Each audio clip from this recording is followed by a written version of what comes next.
There I am. Now that was awkward. Did you see me frozen in this like very awkward position? I am back. Welcome to the Producer's Perspective Live. There, a frozen Ken, Mary. Yes, that was me. I'm blaming it on you. It was Mary's fault. I was frozen. Welcome, everybody. How are you? Another episode of the Producer's Perspective Live. Happy Saturday night. It is Saturday night, not on Broadway. We are here with episode number 20.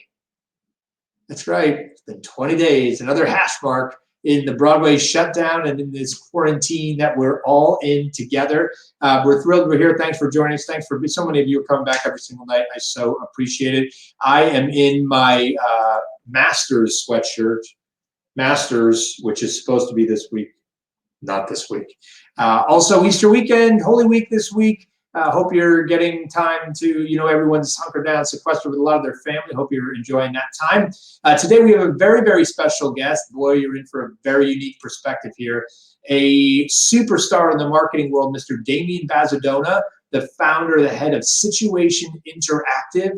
Never heard of it?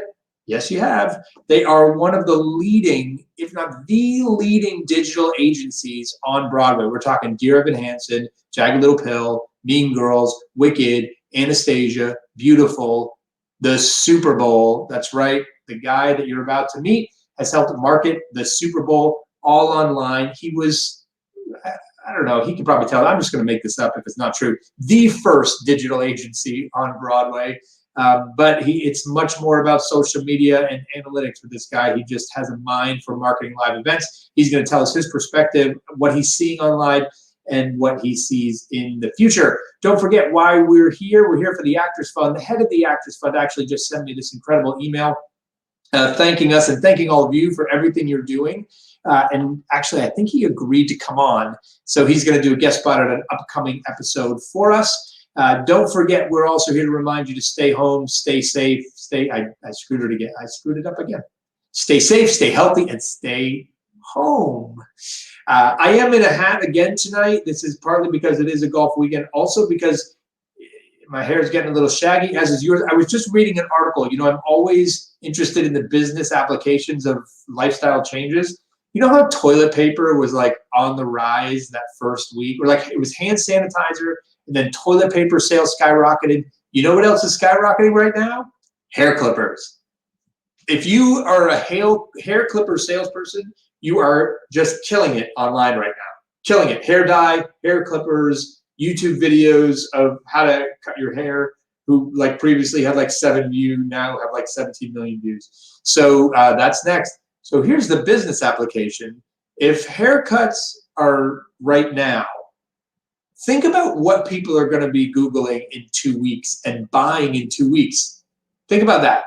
Actually, I bet Damian has some ideas. We'll get to him in a minute. Don't forget, tomorrow night, Easter Sunday, our Godspell reunion. Cast of 2011, the Godspell cast. Look at all these incredible people joining us tomorrow night.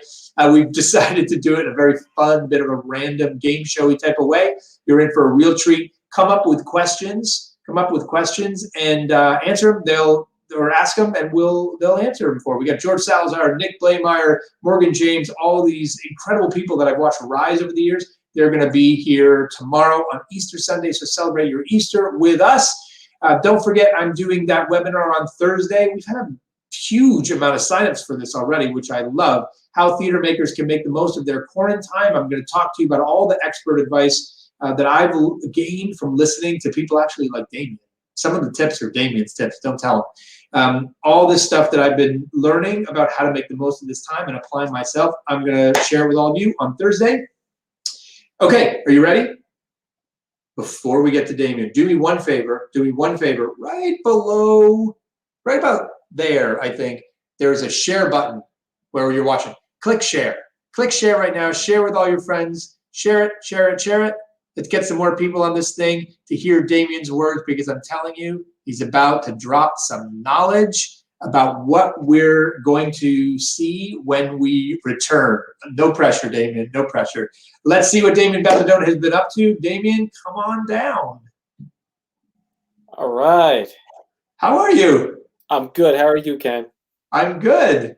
You look very good. I like your library back there. Randomly pick a book off a shelf right now. Just grab a book. Don't look. Oh, don't look? Don't look. Don't pick Okay, it. Don't look. I didn't read whatever it is. I can pretty much tell you that. Well, you will now. That's what we'll do for the next 30 Pride and minutes. Prejudice. What is it? Pride and Prejudice by Jane Austen. Oh, how? It's not a marketing book. I'm shocked. Jane Austen. You're a Jane Austen. You're a closet Jane Austen. We're learning all about people during this lockdown that we never knew. By the way, I appreciate the clipper. So I shaved my head, I don't know, a week ago, and it's just pure desperation because I felt like, and I happen to have I've had a pair of clippers, and I haven't shaved my head since I was probably 19 or 20. And my wife was kind enough to help me shave it. And oddly enough, she had helped me shave my head 20 years when I first started dating her many years ago. So I'd like to say it was nice and romantic, but she was not happy about the whole situation. But now I have a shaved head. It's exciting. Well, it'll grow out in time. By the time we see anybody again, that's what I keep saying, right? Do whatever you want, honey, because it's going to be whatever. In 4 weeks, we'll still be stuck here. So let's just go off that little riff I was just doing. Yeah. Hand sanitizer, toilet paper, hair clippers. What do you think is the next thing that human beings are going to have to figure out for ourselves as we're locked down? I think it's going to get more into information about. I think because I think there's going to be a lot of disinformation as they start to talk about what the onboarding of the economy looks like. Mm-hmm. Like I think there's going to be a ton of misinformation. So I think part of it is just going to be the kind of the search for what am I supposed to be doing as regulations begin to change? Because I would imagine there's going to be a little bit of tension between the federal and state governments of the localized rules, what people are going to have to do, what you should be doing, what does social distancing mean at a state level, and I'm not convinced that that's going to go smooth.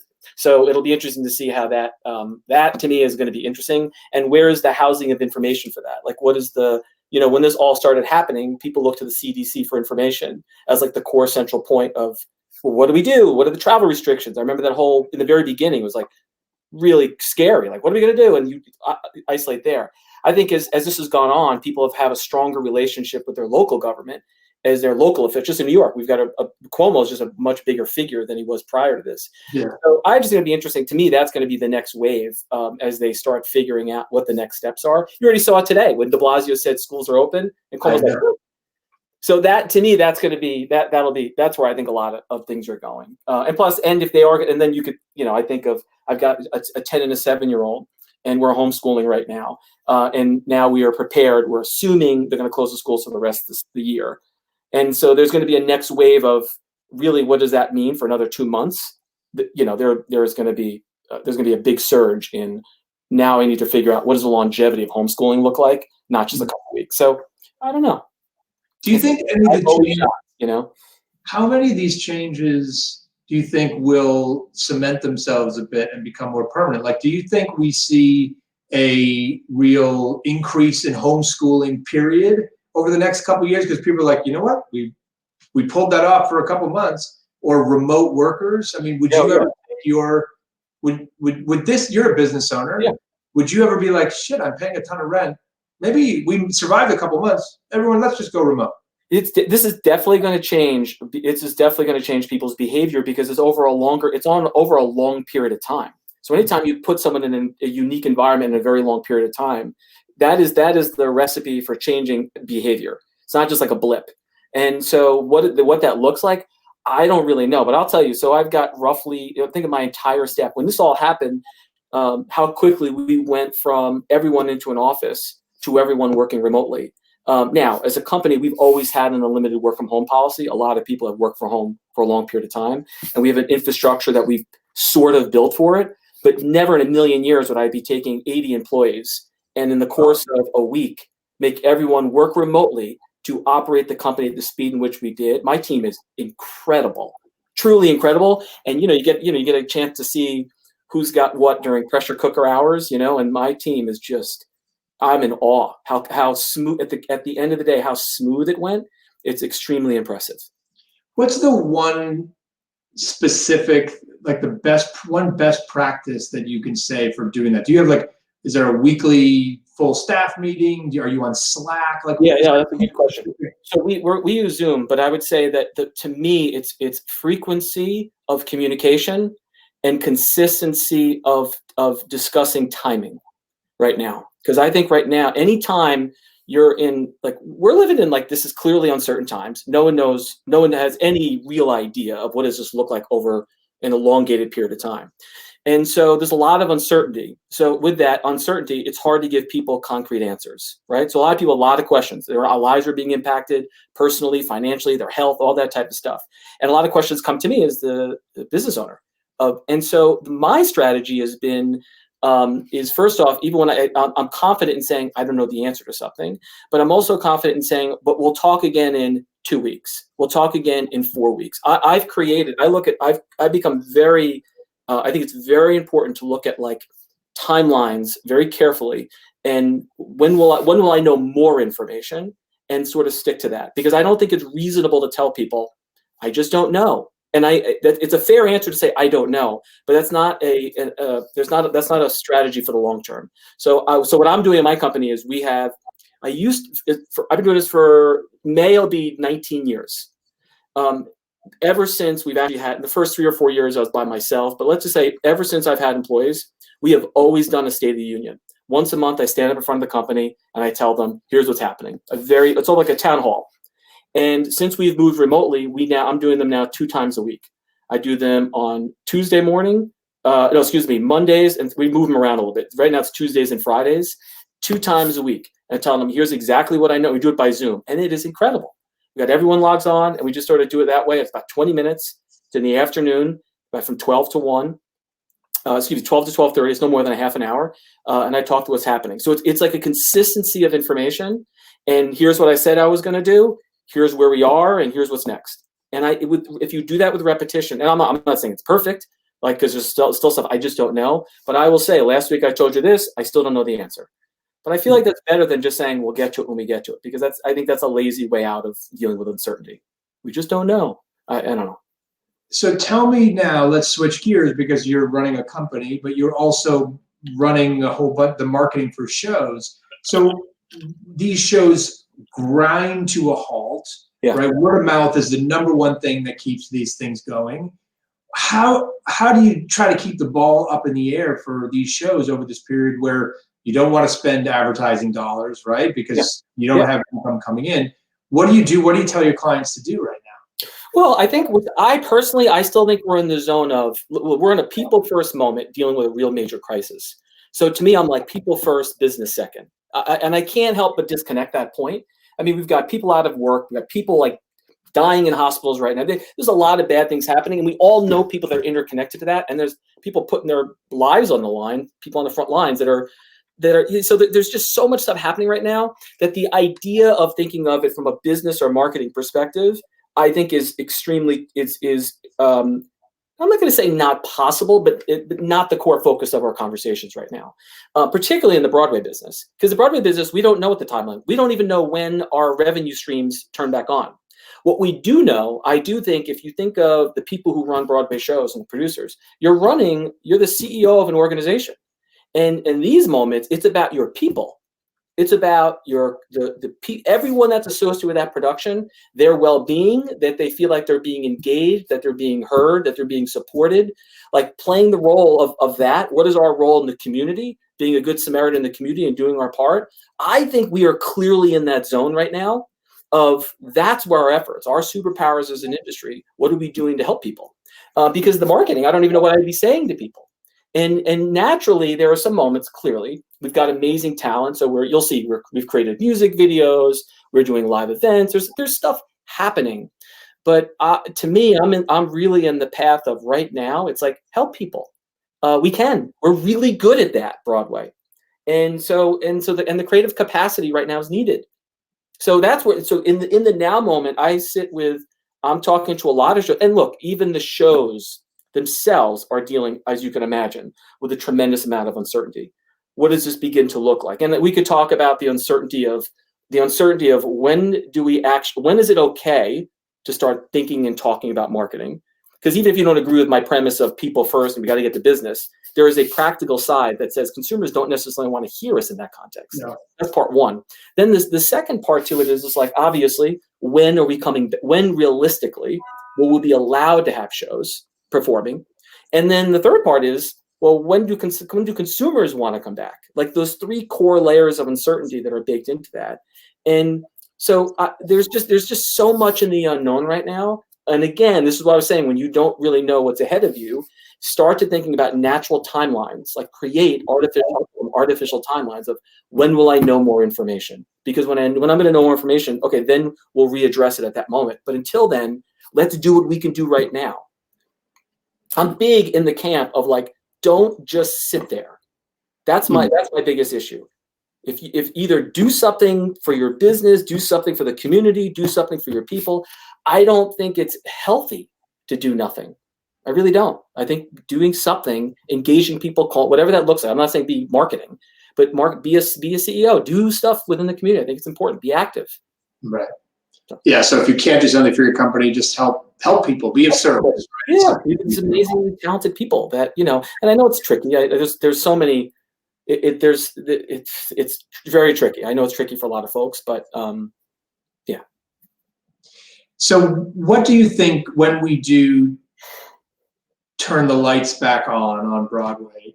Are you a proponent of what I'm calling now the theme park, like opening of a theme park in the morning, 10 o'clock, all the rides are open, or a staggered approach to we let some rides open before others?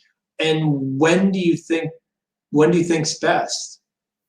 I don't know. I really don't know, to be honest with you. And it's hard because I'm looking at a fair amount of research right now on an ongoing basis. I've been looking at it for weeks.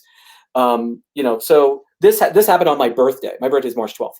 So when it was literally, it was just like when Broadway, I took a screenshot. It was like Broadway closes, Disneyland closes. So I remember it kind of vividly. And I've been watching it on a week-to-week basis, essentially asking with a few different research partners the fundamental question of, when do consumers think? We ask them, when do you think we're going to be back? Like, when would you want to go see a show? And then you ask people in the industry, when do you think we're going to be back? So you take the consumer side, you take the business side. And there's clearly a gap, right? The business side thinks we're going to be back sooner than the consumers think they're going to come back, right? So I think that I'm looking at the delta. Like, if you look at how that changes, how that's going to change over time, that's the change I'm looking at. So, in spirit, like, I think you're going to, in spirit, my heart tells me you want the industry to come back together at one moment in time. Mm-hmm. And because I feel like that's at the very nature of we are a community, we are a family, we're in this together.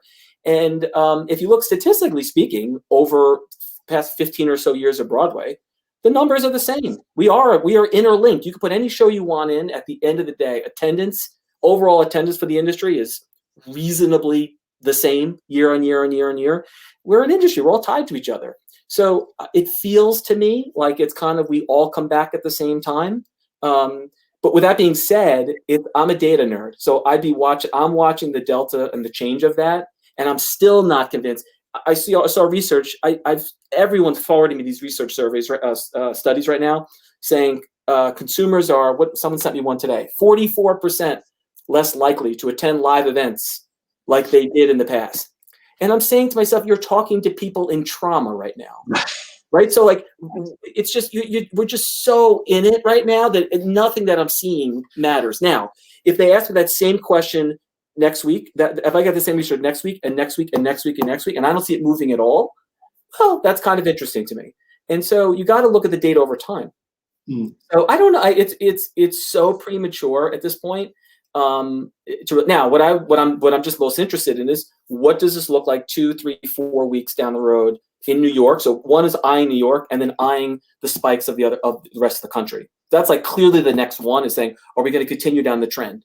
And then there's clearly like second moment, what's happening globally. There's all like, so there's, I don't know, I'm babbling, but there's just not enough information yet to even guess. There's just not enough information to guess. And I've been doing the same thing. I've been doing a lot of talking and just talking to myself. And then I always get to the same conclusion of, never in a million years could we have imagined this. I've imagined a lot of different scenarios. Yeah, I agree.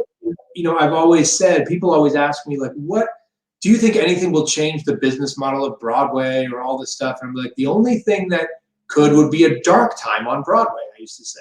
And with the business the way it is, I don't think there's anything that makes that happen except one thing: a terrorist attack in New York City would be the only thing that, and that's not what brought us down, which is amazing to me. We're going to see the longest. We've never seen anything like this. Just totally unprecedented. So this research that you're seeing, tell us just a little bit about the process. Do you look at what I've always enjoyed about you is you don't just look at our industry, you look at other industries. What are you hearing from Major League Baseball, sports, concerts, museums, any of the other stuff? Do you think it's similar to us? Will it be? Yeah, it's hard to really. It's there. Yes, I'd say it's similar, and I think that I'd say maybe the slight difference of the question is they seem to be having more onboarding conversations of what does a revised idea of a live event look like. Practicing social distancing literally within physical spaces. So you have an arena, it's outdoors. You can do a little bit more spread. So there's a little bit more conversations of a different type of onboarding plan that I think Broadway would struggle with dealing with just by the logistics. No fans, right? Like a game with no fans. Yeah, they have different options. They could do a whole bunch of different things. So, what I would say is just looking at consumer behavior, you could clearly see, I'll state the obvious, you could see a clear rise in on-demand content, right? So like there's more like the Netflixes of the world and all that are seeing a gigantic surge. But what I would say is interesting in the data though, is that when I think there was a question that asked people it said like 86% of people said what they do in their spare time has fundamentally changed. And so when you think about that, I feel like we're in this moment where people are more open-minded to new ideas and new things and new passions. So I think what's happening in this moment, which is an opportunity for the Broadway industry in many respects, is to kind of introduce people into the world of musical theater, Broadway theater, even theater in our local communities through online content that these things even exist. So a lot of the research I'm just seeing is like from a consumer perspective, they're clearly more interested. Consumers are very interested in open to exploring new things. So you could see it in like there's fitness content, then there's like cooking content, and then there's like self-help content. You could see rises 40, 50, 60% rises in video consumption of what's happening there. Mm-hmm. So I'd say that's a huge trend that's happening. The other thing that I just think is, and I've been wanting to talk about this for years in the Broadway business, is I think technology, I think on the other side of this, technology is going to play a role in the live event business in a bigger way than it has before. Like, I don't think Zoom is going anywhere. I could be wrong, but I think Zoom and the idea of digital, virtual connections like this are now a new kind of norm, right? There's a lot of economies of scale to it. There's a lot of reasons to why you do it. And now we took consumer behavior. I'm on Zoom all day. Everyone is on Zoom all day. So I'm not saying it's great. I'm just saying it's a now new behavior. And you could do it in your pajamas. There's a lot of real savings to that. That's incredible. You have done 20 podcasts, 20 of these, which I admire so much on so many levels. You and Mary have been doing them remotely 20 times. That's impressive, right? And think of the infrastructure costs of that are minimal. So I'm sorry. So I'm stop rambling. But the idea of like this next phase, we need the creative people, these remarkable creative talent, the directors, the artists, the writers. We want them to come a little bit more into the virtual world, to begin thinking about how can content in the theater business begin to be made for interactivity on digital screens in inventive ways. The failure to date is that we've been taking stuff that belongs on a stage, that's been directed for the beauty of the live magic that happens in a stage. You're going, oh my God, and throwing it on a TV screen. And Netflix will crush us in that space. That's not what we're good at. But you've taken these highly creative people who've made something for a certain environment, and then a bunch of marketers that said, let's put that on a screen. And it's just like, that's not what it is. And so on the other side of this, I think that there is an enormous opportunity for producing and thinking about original content with this amazing creative capacity of folks, of theater makers, of what can that look like on screens in different ways that live side by side with the live experience. It's not like when everyone goes, oh, is digital or live events dead? No, live events are going to come back. No. But is there, it's just almost like we are a fairly small business, dollars wise. And all of a sudden you go, well, think of all the other potential and opportunities there. that moment because consumers are open to it. And so I hope we see more of that. I hope that's the conversation I want to see happen. I think it's just exciting. I fucking love that. When you say side by side, do you mean connected to the live event? So there's a live event piece and then a digital piece that works in conjunction with it, or No, just it doesn't need to be. It doesn't. Yeah, sure, it could be that. You could imagine extension pieces of content where the characters come to life in different ways. I'm just saying in general, there could be two separate tracks. When we say live theater, it's like, well, what could live theater mean? I admired I think National Theater's always done a really nice job. I don't know if anyone saw One Man, Two Governors. They created it for that platform, and we have to think of all these different these are just different platforms. There's social platforms, so you have to create for a social platform. There's you know what I mean? Like there's on-demand services. So and on-demand services have a big role. There are excellent on-demand services, but that's one component of it. And the canvas is just different. I hate when we demonize the technology side. It's crazy. Technology is now like a utility. It's like air. We are all interconnected. And so it's not meant to replace live. Live is magic. Right. Like it's just a different thing. And so I don't know. Yeah. Hey, listen, streaming Daddy Longlings was the most amazing thing I ever did because one, we successfully got an audience to it. Two, I was in the lobby watching it on the live stream, and then I walked into the theater and watched it live and said, "Oh, we have nothing to worry about. Yeah. Nothing, like the screen version will never replace the live."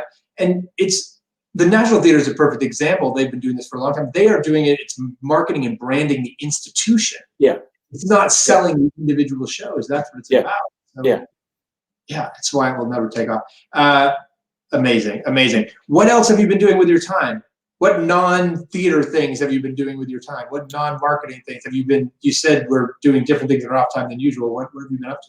Yeah, I'm just trying to think of what the other. Well, first off, again, it's like just taking care. I'm trying to take care of my people and just deal with my own company. This has been difficult on us, right? So you can imagine all of a sudden. So a majority of our business, I do a lot of work on Broadway, but I also do a lot of work with, BAM, Guggenheim, Empire State Building, New York. We have a lot of clients in other live event categories. And then a big part of us, which has kept us busy, is we do a lot of work in the cause space. Meals on Wheels, No Kid Hungry. We work on some pretty amazing nonprofit brands that are having a profound impact on people's lives right now. And I'm proud to work on that type of stuff. So it's like in this moment where nothing else is happening, at least we're taking our efforts and we're going to cause-related businesses in pretty impactful ways, which I think is pretty cool. But just trying to work with my team and keep everyone just, moving forward. It's extraordinarily difficult because you're in the face of there's a lot of really bad things are happening to really good people right now. Mm-hmm. And it's just horrible. You sit there, you're watching this, and I'm just trying to to move forward. And whether that means move forward of helping people, move forward and moving the conversation forward. That's why I love these conversations you're having online. I think it's great conversing and talking and engaging, but you got to just move forward and look at what is it and not, and what could the business look like on the other side? What could Broadway look on the other side? That is an exciting idea with some amazing, there's no other industry I work in where the creative capacity is as high. Some most incredible actors and artists, and we need to get them. There's just opportunity in it. We just got to figure it out. I love it. Your positivity, intelligence, and passion has always been so infectious and so inspiring to me. So thank you for that. And if any of you need to know what kind of guy Damian is, if you go to his website right now, it's just situationinteractive.com, right? That's what it is. We're going to throw that in there, Situation Interactive. Go there. You know what's on his homepage? Give to these two causes. That's it. And this is why you're a leader in the space, because it's not just about you, it's about other people. And I'm so thankful that you're here tonight. So thanks for being here, and thanks for being such a leader in our space in so many ways. Thank you. We'll see you very, very soon. And I'll talk to you on Monday. All right. Good. All right. I'll see you guys. Thank you, Ken, again. Thank you for doing this. I appreciate it. I'll see you. My pleasure. Bye. Damian Bazadona, everyone. I have a feeling you got some good nuggets there of information. He's an amazing guy, very, very smart. If you get him on one of your shows, you're a very, very lucky person. So that's our Saturday night on Broadway, a real in-depth marketing discussion about what's to come for us. What's to come for this live stream tomorrow night? Very special. Godspell in the house tomorrow night. We are reuniting the Godspell crew April 12th, tomorrow, Easter Sunday. So wear Easter Bunny ears if you want. I'll look around and see if I have any. We'll see if any of the cast members wear them. Who knows what they will. So that you can get a reminder and then share that sucker, will you? Share, share, share, share, share. We want to get a big turnout for this group. And the more people that turn out, the more people that donate to the Actors Fund. So please share with all your friends. Let's get a big turnout tomorrow. Don't forget to stay safe, stay healthy, and stay home. I got it right. Got it right. Thank you for that. And lastly, let's go right to something to smile about, shall we? Something to smile about. No, something to make you smile. Brett Shuford. Do you know Brett Shuford? If you don't, you should. Very, very smart, intelligent, passionate, inspiring actor. He's a coach as well. He does lots of really cool stuff. Follow him on social media. He did a parody video. It's Disney villains in real life singing Royals by Lord. I mean, this just goes perfectly to what Damian was saying. But we have so many creative people. This is what our creative people are doing right now. What they are doing, they're making us smile. So go to theproducersperspective.com/smile. We're gonna throw the link up in the comments. Go check that out. Watch that before you put your head on the pillow, and you will go to bed dreaming of very good things. And hopefully the Easter Bunny will come and leave you something. Stay safe, everybody. Thanks for tuning in. We'll see you tomorrow night with the cast of Godspell.